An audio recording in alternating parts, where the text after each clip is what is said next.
Bom dia! Hoje nós vamos refletir sobre o ambiente do Natal. O Natal se aproxima e nós temos aí uma esfera de muitas coisas acontecendo ao nosso redor, não é verdade? Então, tem um comércio forte, mas tem uma alegria forte. Tem o próprio Deus que vem nos animar, nos envolver com esse sentido verdadeiro do Natal, mas tem também muita violência, muita gente aproveitando o Natal para violentar, né? Para extrair do outro o que não tem. Então, nós podemos sempre ficar envolvidos com o comércio, com a violência, ou com a paz e a esperança que o Natal traz. Eu quero te convidar a olhar para esses dois lados e você mesmo escolher o melhor lado. Para isso, eu quero refletir com você ali no livro de Mateus, no capítulo 2. No tempo de que Jesus nasceu, esteve aqui na Terra, também o ambiente era esse. O ambiente era um ambiente de uma política pesada, uma opressão sobre o povo que Jesus nasceu, que é o povo de Israel, e também os governos e os governantes. Havia uma pessoa, um tirano, chamado Herodes, em que ele queria reinar sozinho em todo o tempo. Ele não podia nem ouvir que havia um competidor que ele se manifestava. Isso era tão verdade que ele chegou a mandar matar os seus filhos para que não tivesse competidores herdeiros. Então, não seria diferente no tempo de Jesus. Quando ele escuta que havia um rei Israel nascendo, que era justamente o país que o governo romano oprimia, e ele representava esse governo, ele toma providência. Mas o interessante é que essa novidade não era atual, essa novidade era de muitos anos. Em Israel, muitas profecias apontavam que Jesus era o Messias, que Jesus viria, e o coração de Israel deveria estar pronto. Então não era aquele momento. Mas em Israel todos estavam distraídos. A opressão era grande, as lutas eram grandes, os problemas eram verdadeiros, o povo estava empobrecido. Até os ricos de Israel estavam empobrecidos, porque pagavam impostos muito altos. Então, veja, a situação não era fácil para ninguém. E realmente, nós podemos imaginar, existia um motivo, né, para o povo estar distraído. A guerra era real. A guerra contra a sobrevivência, a guerra da estima, mas a palavra de Deus estava presente. Vários profetas em Isaías, você pode ler, e apontavam isso, que o Messias viria e que ele estaria entre nós. E como viria? Viria de uma virgem. Ele nasceria como um bebê. Ele teria um nome e ele conviveria e ele mostraria o reino de Deus. Porém, nós tínhamos aí o povo distraído pela opressão, o tirano Herodes no governo agindo de uma forma realmente intimidadora e a família de Jesus recebendo Jesus, cumprindo-se a palavra. Veja, o próprio Deus cumpriu a palavra de uma forma muito interessante, sem alardes, mas no tempo certo. E alguém de fora, que eram os magos, que vinham do Oriente, de outro país, esses homens estavam atentos. Israel não conseguia ter atenção, mas os de fora tinham. E eles vieram. E quando chegaram, o governo, esse governo opressor de Herodes, ficou mais intimidado. Diz a Bíblia, ali no capítulo 2, no verso 5, que Herodes perguntou, né, e respondeu: onde esse Cristo vai nascer? Ele estava interessado, mas com outro objetivo. Então, aquele opressor tinha interesse, mas invertido. Ele tinha um interesse pessoal do seu governo, não de prestar honras a Jesus o Cristo. E os magos disseram que sim, porque buscavam. E ele, com esse ouvido, ele escutou a mensagem de fora. Quando o coração está inclinado para outras coisas, a gente só escuta os nossos próprios interesses. E aconteceu isso com Herodes. Ele só ouviu o que ele tinha que fazer para destruir. Aqueles homens chegaram em Israel. Aqueles homens chegaram ali, no lugar certo, e recebem a informação.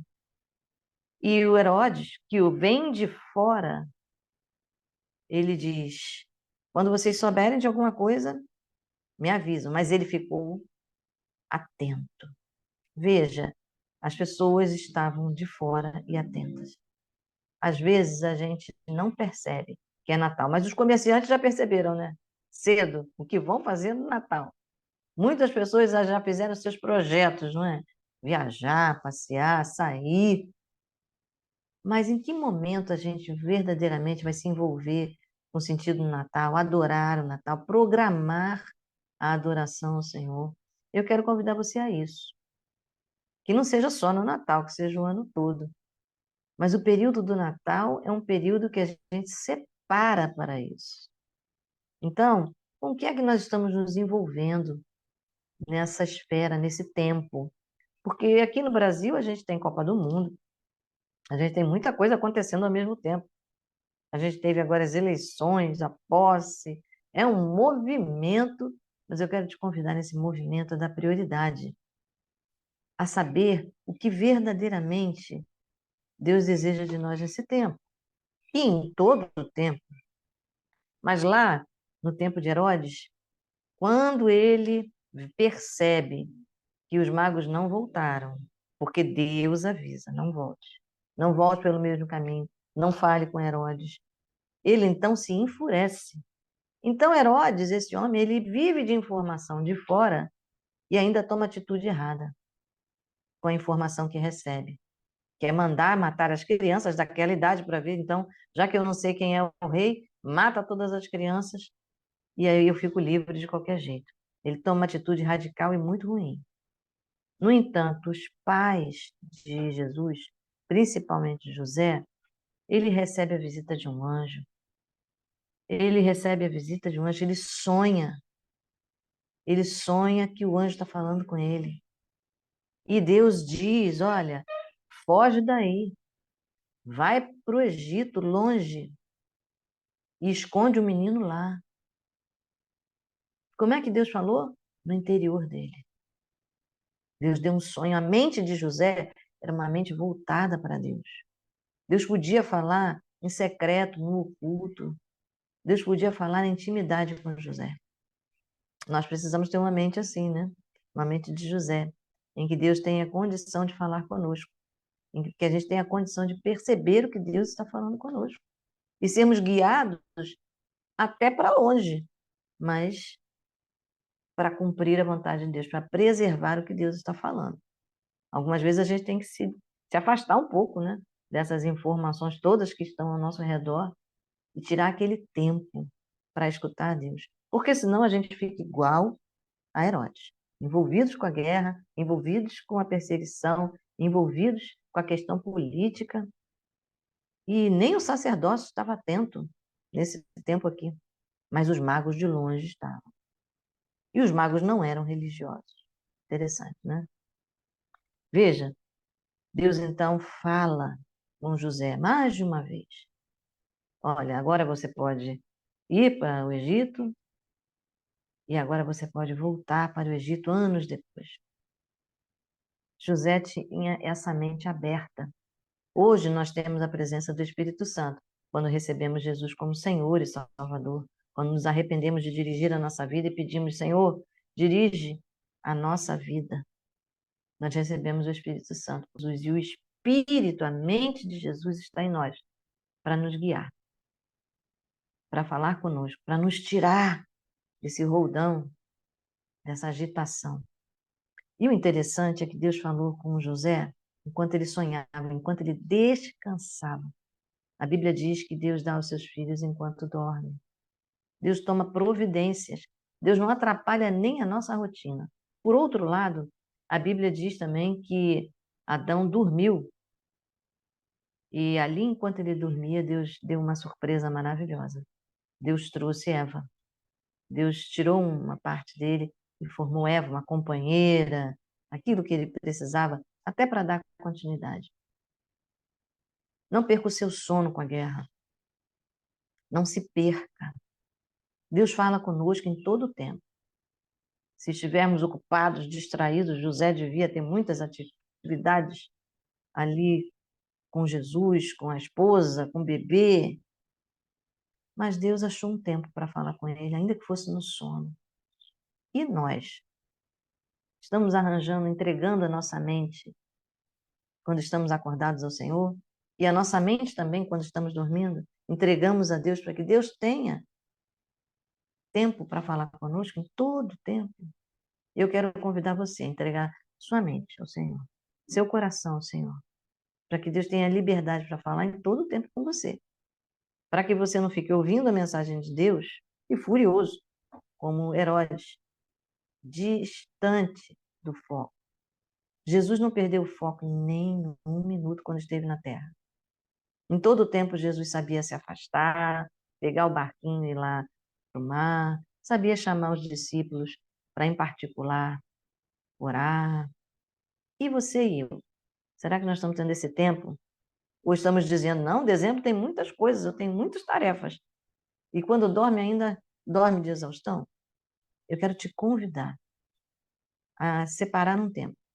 Que esse tempo seja agora, para disponibilizar para Deus, não o cartão de crédito, mas o crédito agora da sua mente, do seu tempo, para que Deus tenha liberdade para falar com você, dormindo ou acordado, para que você escute a mensagem do Natal, como Deus quer falar com você. Que Jesus é a esperança, mas Ele não é só a esperança, Ele é real. Ele nasceu, morreu, ressuscitou e deixou o Espírito Santo para todo aquele que crê como Senhor e Salvador. Vamos orar então? Senhor, em nome de Jesus, eu quero te agradecer, porque o Senhor é Deus do alerta, o Senhor é Deus do aviso, e se precisar, o Senhor manda a gente de fora para nos avisar aquilo que nós já deveríamos saber.